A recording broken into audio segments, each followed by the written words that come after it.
کہ جب وہ مطالبہ کرنے کے لیے آئے تو سیدہ زہرا علیہ السلام کے گھر کے اندر جھگڑا ہوا ہے، صحابہ کرام کے درمیان میں آپس میں تلواریں نکالی گئی ہیں۔ کیا آپ نے ان مولویوں کی زبانی یہ بات نہیں سنی؟ کیا ایسے مولوی نہیں پائے جاتے کہ جو لاکھوں کے مجمع کے اندر کھڑے ہو کر یہ کہتے ہوں کہ رسول اللہ کے والدین جہنمی تھے؟ علیاذ باللہ، استغفر اللہ العظیم۔ بسم اللہ والصلاۃ والسلام علی رسول اللہ وآلہ ومن السلام علیکم ورحمۃ اللہ وبرکاتہ۔ ناظرین کرام، رسالت مآب صلی اللہ علیہ وآلہ وسلم کے وصال کے بعد جو واقعات پیش آئے ان پر میں تفصیل کے ساتھ گفتگو کر چکا ہوں، یعنی حضرت ابوبکر رضی اللہ تعالیٰ عنہ کا مسند خلافت پر بیٹھنا، ثقیفہ بنی ساعدہ کا واقعہ، ثقیفہ میں خلافت کے معاملے پر انصار اور مہاجرین کا اختلاف کرنا، سعد بن عبادہ کا بیعت نہ کرنا، امام علی علیہ السلام کا 6 ماہ تک بیعت نہ کرنا، سیدہ زہرا کا وصال ہونا، امام علی علیہ السلام کا حضرت فاطمہ کی نماز جنازہ پڑھانا، رات کی تاریکی کے اندر ان کو دفن کرنا، حضرت زہرا کا اور عباس بن عبد المطلب کا حضرت ابوبکر سے مطالبہ فدق کرنا، حضرت عمر رضی اللہ تعالیٰ عنہ کا حضرت زہرا کے گھر پر آ کر ان سے جو لوگ وہاں پر جمع ہوتے تھے بیعت کا مطالبہ کرنا، وغیرہ وغیرہ۔ ان موضوعات پر میں تفصیل کے ساتھ گفتگو کر چکا ہوں، اور میں نے آپ کے سامنے اہل سنت والجماعت کی اصح ترین کتابوں سے استدلال کرتے ہوئے وہاں پر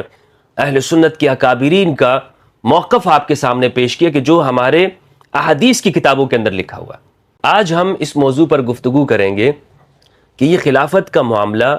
یہ صرف یہاں پر نہیں ٹھہر گیا کہ اہل البیت سے یہ مطالبہ کیا گیا ہو کہ آپ حضرت ابوبکر کی بیعت کر لیں، یعنی بار بار جو حضرت زہرا علیہ السلام کے گھر کے اوپر لوگوں کو بھیجا گیا اور کہا گیا کہ آپ اس گھر کے اندر جو لوگ بھی جمع ہوتے ہیں، حضرت علی، حضرت زبیر رضی اللہ عنہما اور دیگر حضرات بنو ہاشم کے جو لوگ یہاں پر جمع ہو رہے ہیں، ان سے صرف بات یہاں نہیں ٹھہری کہ یہ کہا گیا ہو کہ یہ بیعت کر لیں، بلکہ جب وہ آئے تو وہاں پر آپس میں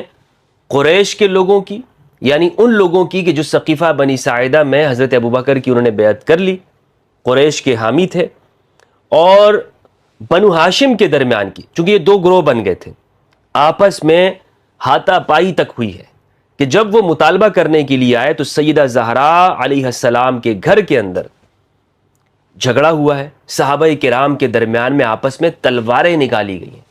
کچھ لوگ یہ کہتے ہیں کہ جناب امام علی علیہ السلام کے گھر میں کوئی تلوار نہیں چلی،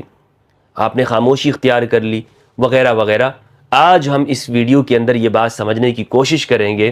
کہ آیا یہ تلواریں نکالی گئیں یا نہیں نکالی گئیں۔ لیکن دوستو، اس موضوع پر گفتگو کرنے سے پہلے اور اس واقعے کی تصحیحات اہل سنت کی کتابوں سے، اپنی کتابوں سے نکالنے سے پہلے، آپ کے سامنے پیش کرنے سے پہلے، میں چند چیزیں آپ کے سامنے عرض کرنا چاہتا ہوں۔ پہلی بات تو یہ ہے کہ کچھ لوگ یہ اعتراض کرتے ہیں کہ جناب میں ان مسائل پر گفتگو کیوں کرتا ہوں، مفتی ہمدرد کیوں ان مسائل پر، اختلافی موضوعات پر ڈسکشن کر رہا ہے، گفتگو کر رہا ہے۔ میں بارہا اس کا جواب دے چکا ہوں، لیکن پھر بھی کچھ لوگ اس کو فتنہ سمجھتے ہیں، تو اس لیے چند چیزیں آپ کے سامنے عرض کر رہا ہوں۔ پہلی بات تو یہ ہے کہ جو لوگ یہ سوال کرتے ہیں، اعتراض کرتے ہیں، وہ ہر واقعے پر اعتراض نہیں کرتے، بلکہ میں جن واقعات کو بیان کر رہا ہوں یہ ان واقعات پر اعتراض کر رہے ہیں کہ میں کیوں بیان کرتا ہوں جس سے ان فرقہ پرست مولویوں کے عقائد کو ٹھیس پہنچتی ہے، جس سے ان فرقہ پرستوں کے بنائے ہوئے جو مکڑی کے جال ہیں اور جس سے انہوں نے امت مسلمہ کو فرقوں میں بانٹ کے رکھا ہے اور اپنی دکانیں چمکائی ہیں، اسے نقصان پہنچتا ہو۔ یعنی اگر یہ اپنے اس دعوے کے اندر سچے ہیں کہ جناب ہم پچھلے اختلافی موضوعات پر ڈسکشن کیوں کر رہے ہیں، کیوں بیان کر رہے ہیں، تو آپ مجھے بتائیں کیا یہ اختلافی موضوعات کو بیان نہیں کرتے؟ کیا آپ نے ان مولویوں کی زبانی یہ بات نہیں سنی؟ کیا ایسے مولوی نہیں پائے جاتے کہ جو لاکھوں کے مجمع کے اندر کھڑے ہو کر یہ کہتے ہوں کہ رسول اللہ کے والدین جہنمی تھے؟ علیاذ باللہ، استغفر اللہ العظیم۔ کیا آپ نے ان مفتیوں کی زبانی یہ بات نہیں سنی کہ آپ صلی اللہ علیہ وآلہ وسلم امی، ان پڑھ تھے، وہ لکھنا پڑھنا نہیں جانتے تھے، صحابہ ایسی آیات لکھ لیا کرتے تھے کہ انہیں پتہ بھی نہیں چلتا تھا؟ کیا آپ نے ان مفتیوں کی زبانی یہ ساری باتیں نہیں سنی؟ کیا آپ نے ان مولویوں کی زبانی یہ بات نہیں سنی کہ امام علی علیہ السلام نے علیاذ باللہ شراب کے نشے کے اندر نماز پڑھا دی تھی؟ یہ سب باتیں یہ لوگ کرتے ہیں، کیوں؟ کیا یہ اختلافی باتیں نہیں ہیں؟ کیا یہ خود ان مسائل کے اوپر گفتگو نہیں کرتے؟ میں اس سے تھوڑی بات کو آگے بڑھاتا ہوں. دیوبندی اور وہابی حضرات تو رسول اللہ کے والدین کی تکفیر کرتے ہیں، لیکن میں یہاں پر بریلوی حضرات کے بھی آپ کو بتانا چاہتا ہوں کہ بریلوی حضرات جو رسول اللہ صلی اللہ علیہ وآلہ وسلم سے عشق کا دعویٰ کرتے ہیں، رسول اللہ کے والدین کریمین سے محبت کا دعویٰ کرتے ہیں، لیکن اگر آپ دیکھیں تو کیا ان کے امام احمد رضا خان بریلوی صاحب نے جناب ابو طالب علیہ السلام کی تکفیر نہیں کی؟ وہ ابو طالب جو رسول اللہ کے محسن ہیں، آپ کے پیارے چچا امام علی علیہ السلام کے والد ہیں، رسول اللہ کی حمایت کرنے والے ہیں، جب سب نے چھوڑ دیا آپ کو، کوئی آپ کے ساتھ کھڑا نہیں ہوتا تھا، جناب ابو طالب علیہ السلام آپ کے ساتھ کھڑے رہے، کفار قریش کا مقابلہ کرتے رہے، ساری زندگی انہوں نے رسول اللہ صلی اللہ علیہ وآلہ وسلم کا دفاع کیا. آج ہم لوگ فخر کرتے ہیں کہ جناب میں مدافع صحابہ ہوں، میں مدافع اہل البیت ہوں، لیکن سوچئے وہ ذات جناب ابو طالب مدافع محمد رسول اللہ ہے صلی اللہ علیہ وآلہ وسلم. مدافع محمد کی یہ لوگ تکفیر کرتے ہیں، ان کی زبانیں کیوں بند ہو جاتی ہیں، کیوں سل جاتی ہیں؟ اس وقت یہ بات کیوں نہیں کرتے کہ جناب چھوڑ دو، جناب ابو طالب کی تکفیر نہ کرو؟ اس وقت ان کے مولوی کیوں خاموش ہو جاتے ہیں اور اپنے مفتیوں کو منع نہیں کر رہے ہوتے کہ جب یہ رسول اللہ کو امی اور ان پڑھ کہہ رہے ہوتے ہیں؟ نہیں، یہ سب اختلافی موضوعات کے اوپر ڈسکشن کرتے ہیں. تو در حقیقت جب یہ منع کرتے ہیں نا کہ مفتی ہمدرد کیوں ان مسائل کے اوپر ڈسکشن کر رہا ہے، تو اس کا مقصد صرف یہ ہے کہ وہ یہ جانتے ہیں کہ اس سے ان کے عقائد کو اور فرقوں کی جو انہوں نے بنائے ہوئے ہیں اس کو ٹھیس پہنچ رہی ہے. احمد رضا خان صاحب نے ایک پورا رسالہ لکھا ہے جناب ابو طالب علیہ السلام کی تکفیر کے اوپر، اور آج بھی جو ان کے نام لینے والے ہیں، جو دعوت اسلامی والے ہیں، ان کی آفیشیل ویب سائٹ کے اوپر آپ جا کر دیکھیں تو ان کی آفیشیل ویب سائٹ کے اوپر یہ سارے واقعات موجود ہیں، اور انہوں نے بھی لکھا ہے جناب ابو طالب علیہ السلام کی کہ کفر کے اوپر دلائل پیش کرتے ہیں. ان کو مولوی حضرات کیوں منع نہیں کرتے کہ ایسی ویب سائٹ نہ چلاؤ؟ ان کو مولوی حضرات کیوں نہیں کہتے کہ جناب ان ویب سائٹ کے اوپر پابندی ہونی چاہیے جس میں رسول اللہ کے چچا کو کافر کہا گیا ہو؟ احمد رضا خان صاحب کا رسالہ آج تک چھپ رہا ہے پاکستان کے اندر، کیوں اس کو بین نہیں کیا جاتا؟ کیوں اس کو پر پابندی نہیں لگتی ہے؟ کیوں ان کے مولوی نہیں کہتے؟ کیا کبھی کسی ایک مولوی نے کہا ہے کہ آپ یہ مسئلہ بیان نہ کرو؟ بات صرف یہیں پر آ کر یہ لوگ ختم ہوتی ہے، اور یہی بات کرتے ہیں کہ جب اہل البیت کی بات ہو، ان کے دفاع کی بات ہو، ان کے حقوق کی بات ہو، تو جناب ان اختلافی مسائل پر گفتگو نہ کرو، یہ تو پرانے زمانے کے مسائل ہیں، کیا ضرورت ہے تم ان مسئلوں کو بیان کر رہے ہو؟ کیا ضرورت ہے جناب پاکستان کے اندر ان چیزوں کو بیان کرنے کی؟ دوسری بات، اگر میری گفتگو فتنہ ہے تو مجھے بتائیں کہ یوٹیوب کے اوپر 1300 سے زیادہ میری ویڈیوز اور لیکچرز ہیں، ان میں سے کسی ایک ویڈیو کے بارے میں آپ مجھے بتائیے کہ جس میں میں نے حضرات صحابہ کرام علیہم الرضوان کے بارے میں توہین کی ہو، ان کی شان کے اندر میں نے ادنا جملہ استعمال کیا، مجھے بتائیے. اور خصوصاً خلفائے اربعہ، خلفائے راشدین، حضرت ابو بکر رضی اللہ عنہ، حضرت عمر رضی اللہ عنہ، حضرت عثمان رضی اللہ عنہ، ان کے بارے میں نے توہین کی جسارت کی ہو. خدا مجھے وہ دن نہ دکھائے کہ جب میں ان کے بارے میں ان کی توہین کروں اور میں اہل البیت علیہم السلام کے دفاع کو یہ سمجھوں کہ جب تک کہ میں ان کی توہین نہیں کر دیتا اہل البیت کا دفاع نہیں ہو جاتا. نہیں، اختلافی مسائل الگ چیز ہیں جو ہماری کتابوں کے اندر موجود ہے، جس پر گفتگو ہمارے اہل سنت نے ہی اپنی کتابوں کے اندر یہ باتیں لکھی ہیں، بخاری مسلم بھری پڑی ہے. اگر آپ کہتے ہیں کہ یہ فتنہ ہے تو پہلے مجھ پر فتویٰ لگانے سے پہلے بخاری مسلم پر لگاؤ نا فتوے، تاریخ کی کتابوں کے اوپر لگاؤ، اہل سنت والجماعت کی جو اصح کتابیں ہیں ان پہ پابندی لگاؤ. پہلے کہو کہ جناب یہ کتابیں ان کے مصنفین انہوں نے توہین کی ہے، پھر آپ کہہ سکتے ہیں کہ جناب مفتی ہمدرد یہ توہین کر رہا ہے اور ان کتابوں سے واقعات کو بیان کر رہا ہے کہ جس پر ہم پابندی لگا چکے. مجھے آپ حقیقت کے ساتھ بتائیں، کیوں آپ یہ پروپیگنڈا کرتے ہیں کہ مفتی ہمدرد یہ توہین صحابہ اور جناب اس نے حضرت ابوبکر و عمر کی شیخین کریمین کی توہین کرتے ہیں؟ کب میں نے توہین کی ہے ان کی؟ ہاں، ایک بات ضرور ہے کہ میں اہل البیت سے بڑھ کر کسی کو نہیں مانتا. سیدہ زہرا کے مقابلے میں کسی کو افضل نہیں مانتا، نہ میں ان کو فضیلت دیتا ہوں. سیدہ زہرا اہل البیت کی جو فضیلت ہے کسی کے لیے میں نہیں مانتا رسول اللہ کے بعد. بس میں اہل البیت کے جو ان کا مقام ہے، جو احادیث سے، اور یہ بھی مجھے الحمدللہ عز وجل جو ہماری کتاب ہے اہل سنت کی، مجھے اس سے معلوم ہوا کہ ہماری کتابوں کے اندر جو اہل البیت کا مقام ہے، جو سیدہ زہرا البتول کا مقام ہے، جو ان کی مظلومیت ہے، اگر میں نے بیان کی اور جو مجھے معلوم ہوا اور جو میرا اعتقاد ہے وہ انہی کتابوں کی وجہ سے. اس وجہ سے نہیں ہے کہ میں نے کسی شیعہ عالم کے لیکچرز کو سن لیا یا ان کی کتابیں میں نے پڑھ لی ہیں یا میں ان سے کسی تحریر سے متاثر ہوا اور میں نے کہا جناب نہیں شیعہ ایسا کہتے ہیں تو میں بھی ایسی بات کرنے لگ جاؤں۔ تو دوستو یہ مقدماتی گفتگو تھی جسے میں نے ضروری سمجھا کہ آپ کے سامنے بیان کروں۔ اب ہم اپنی گفتگو کی جانب آتے ہیں اور یہ مقدماتی گفتگو یہاں پر ضروری تھی۔ یہ ہمارے سامنے کتاب ہے کتاب السنہ، یہ احمد بن حنبل کے بیٹے ہیں، جناب احمد بن حنبل رحمہ اللہ، اہل سنت کے جلیل القدر عالم ہیں، امام ہیں مذہب کے۔ عبداللہ ابن احمد بن حنبل المتوفہ 290 ہجری، باب بیعت ابی بکر کے ذیل میں انہوں نے ایک واقعہ نقل کیا، کتاب السنہ۔ یہ صحیح کتاب ہے ہمارے ہاں، یعنی کوئی کم درجے کی اور معمولی کتاب آپ کے سامنے پیش نہیں کر رہا ہوں۔ اس کے اندر روایت نمبر ہے 1269، کہتے ہیں زہری سے روایت ہے اور صحیح سند ہے، عن ابن شہاب الزہری قال وغضب رجال من المہاجرین فی بیعت ابی بکر، جب سقیفہ بنی ساعدہ میں حضرت ابو بکر کی بیعت کر لی گئی، قریش نے حضرت ابو بکر کی بیعت کر لی، اور آپ جانتے ہیں کہ یہاں پر دو گروپ بن گئے تھے، ایک جانب قریش کے لوگ تھے اور دوسری جانب بنی ہاشم کے لوگ۔ بنی ہاشم میں جناب زبیر، جناب عباس ابن عبد المطلب اور اسی طرح عبداللہ ابن عباس اور امام علی علیہ السلام اور آپ کے متعلقین تھے، آپ کے ساتھ دیگر صحابہ کرام۔ ان لوگوں نے بیعت نہیں کی، ان میں آپس میں اختلاف ہوا، تو کہتے ہیں وغضب رجال من المہاجرین فی بیعت ابی بکر منہم علی بن ابی طالب و زبیر بن العوام، مہاجرین میں سے حضرت ابو بکر کی بیعت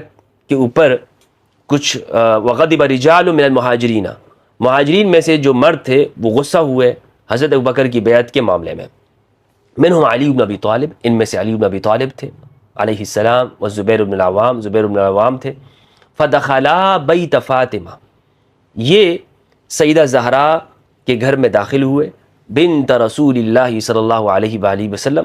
جو کہ رسول اللہ صلی اللہ علیہ وآلہ وسلم کی پیاری صاحبزادی ہے، ومعہما السلاح،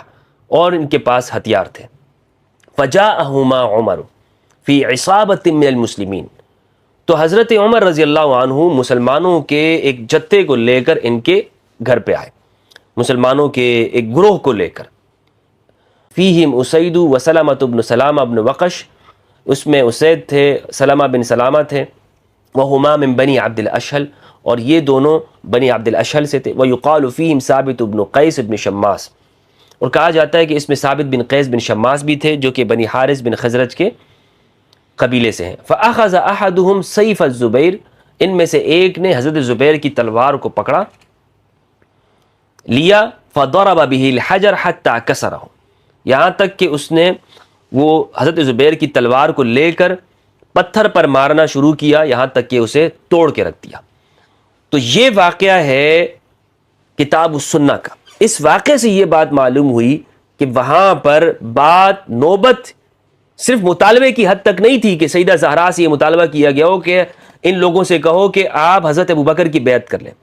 بلکہ تلوار ٹوٹی گئی، وہاں پر دوسروں کی چیزوں کے اوپر حملہ ہوا، ایک دوسرے کو کے اوپر ہاتھ اٹھایا گیا، یعنی ہاتھ اٹھانے سے مراد یہ ہے کہ جب تلوار کو پکڑا گیا ہو، ان کے اسلحے کو لے کر توڑ دیا گیا ہو، تو یہاں تک نوبت پہنچی تھی۔ اچھا، اب یہ جو واقعہ ہے یہ کس درجے کا ہے؟ میں انشاءاللہ عز و جل 5 علماء کی تصحیحات آپ کے سامنے پیش کروں گا کہ یہ واقعہ صحیح واقعہ ہے، یعنی اہل سنت کتابوں سے، کہ وہاں پر حضرت زبیر کی تلوار کو توڑا گیا۔ اس بات کو بتانے کا مقصد کیا ہے؟ اس واقعے کو سنانے کا مقصد یہ ہے کہ بات صرف یہاں نہیں رکی گئی تھی کہ جو ہمارے ہاں کہتے ہیں یہ معاملہ ایسے ہی ختم ہو گیا اور صحابہ کرام کے درمیان میں کوئی اختلاف نہیں رہا، انہوں نے آپس میں اس پر کوئی بحث و مباحثہ نہیں کیا، تو ایسی بات نہیں ہے، بلکہ حقیقت یہ ہے کہ تلوار دوسرے کی توڑی گئی۔ اس واقعے کی جو تصحیحات ہیں، سب سے پہلے تو کتاب السنہ کے محقق ابی عبداللہ عادل بن عبداللہ آل حمدان، انہوں نے کہا ہے کہ یہ حسن ہے، یہ حسن روایت ہے، حسن درجے کی ہے، ضعیف اور کمزور نہیں ہے۔ دوسرے یہ بھی کتاب السنہ ہی کے محقق ہیں ابو مالک الریاشی، انہوں نے بھی اس روایت کو حسن کہا ہے۔ تیسرے کتاب السنہ کے محقق ابو عبد الرحمن نبیل بن صلاح سلیم، انہوں نے بھی اس روایت کو حسن کہا ہے۔ چوتھے سبل الہدی والرشاد میں علامہ محمد بن یوسف الصالحی الشامی، انہوں نے کہا ہے کہ اسنادہ جید۔ 4 ہو گئے۔ 5واں حوالہ ابن کثیر کا میں آپ کو دیتا ہوں کہ ابن کثیر الدمشقی، انہوں نے اپنی کتاب البدایہ والنہایہ کے اندر اس واقعے کو نقل کیا ہے، جلد نمبر 7 صفحہ نمبر 7، جلد 7 صفحہ 7 ہے۔ اور یہاں میں یہ بتاؤں آپ کو کہ جو عبد القادر ارناؤت نے جو اس کی تحقیق کی ہے، اس نے بہت بڑی خیانت یہ کی ہے کہ درمیان سے ہی اس کو حذف کر دیا، کس چیز کو؟ اسنادہ جید کے الفاظ کو۔ لیکن جو اس کا دوسرا نسخہ ہے جو دار ہجر والوں کا ہے، اس میں جو دار ہجر نے اس کو چھاپا ہے، اس میں یہ اسنادہ جید کے الفاظ موجود ہے۔ اور پاکستان کے اندر بھی جو اردو ترجمے ہیں 2 طرح کے، ایک دارالاشاعت نے ترجمہ کیا ہے ابن البدایہ والنہایہ کا، اور دوسرا نفیس اکیڈمی والوں نے کیا ہے۔ جو دارالاشاعت ہے یہ مفتی تقی عثمانی کا ہے، انہوں نے بھی خیانت کی ہے اور اسنادہ جید کے جو الفاظ ہے اس کو کاٹا ہے وہاں سے۔ جو نفیس اکیڈمی والوں نے ترجمہ کیا اس کے اندر وہ اسنادہ جید کا موجود، اسنادہ جید کے الفاظ۔ تو یہ خیانت کرتے ہیں، عربی میں بھی خیانت کرتے ہیں، اردو میں بھی یہ خیانتیں کرتے ہیں۔ خدا ان سے پوچھے گا کہ یہ لوگ علم کے ساتھ کتنی دشمنی کر رہے ہیں، لوگوں کے سامنے ان حقائق کو چھپا رہے ہیں۔ لیکن حقیقت یہ ہے کہ انشاءاللہ اس واقعے کے اندر، اس زمانے کے اندر یہ حقائق چھپنے والے نہیں ہیں۔ انٹرنیٹ کے آنے کی وجہ سے یہ سب کچھ ڈیٹا جمع ہو چکا ہے۔ اب یہ مولوی اگر کریں گے تو اپنے منہ پر ہی تماچے ماریں گے اور اپنی ہی بدنامی یہ لوگ کریں گے اگر اس طرح کی اس طرح کی چیزیں یہ کرتے ہیں۔ تو یہ 5 حوالے میں نے آپ کو اس واقعے کی تصحیح کے اوپر بتا دیے کہ واقعہ صحیح درجے کا ہے کہ حضرت زبیر کی تلوار توڑی گئی۔ تو پھر یہ کیوں کہتے ہیں کہ جناب یہ خاموش رہے اور آپ اس بات کو بیان نہ کریں، اور کوئی اختلاف موجود نہیں تھا اور ثقیفہ کو بالکل خاموشی کے ساتھ سب نے چپ چاپ قبول کر لیا اور اس پر امت کے درمیان میں کوئی اختلاف قائم نہیں رہا؟ یہ جو امت کے اندر اختلافات موجود ہیں تو اختلاف ہے، اس کی حقیقت ہے، ایسا نہیں کہ اس کی کوئی بنیاد اور کوئی حقیقت نہیں تھی اور مسلمان ویسے ہی جو ہے باہر سے لوگ آئے ہیں، کچھ یہودی، انہوں نے مسلمانوں کو ان فتنوں کے اندر لگا دیا۔ کچھ لوگوں نے تو یہ تک بیان کرتے ہیں کہ مسلمانوں کے اندر یہ باہر سے واقعات لائے گئے ہیں، یہ اس کی حقیقت نہیں ہے، تو مسلمانوں کے اندر کوئی اختلاف نہیں ہے، ایک یہودی بندہ اٹھا اور اس نے یہ سارے مسائل پھیلا دیے۔ یہ 5 تصحیحات میں نے آپ کے سامنے پیش کی جس سے یہ بات معلوم ہوتی ہے کہ اہل سنت کے نزدیک یہ واقعہ درست ہے۔ آخر میں دوبارہ سے اس بات کی وضاحت کرتا چلوں کہ اس کو بیان کرنے سے میری مراد ہرگز صحابہ کرام کی توہین نہیں ہے، اس سے غرض خصوصاً حضرت ابوبکر، عمر، عثمان رضی اللہ عنہم کی ان سے متعلق کوئی بدنیتی نہیں ہے، نہ ہی میری مراد کوئی فتنہ گری ہے، بلکہ میں اللہ سے پناہ چاہتا ہوں کہ میں جس دن شیخین رضوان اللہ علیہم ان کے متعلق کوئی توہین آمیز گفتگو کروں کسی دن،